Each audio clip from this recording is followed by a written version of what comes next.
How to send disappearing photos and videos on Instagram. Hello everyone, welcome to this channel. I'm Emily and I'm here to help you out today.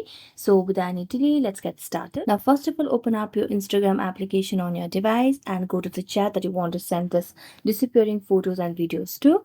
Then tap on the camera icon at the bottom left corner.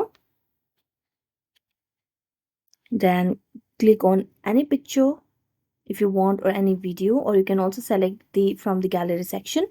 I'm going to tap a photo and click a photo. After clicking a photo, what you're going to do is you can see at the bottom left corner of the screen, you can see different options over here as allow replay. So tap it again. It says keep in chat. We don't want that. Tap it again and it says view once.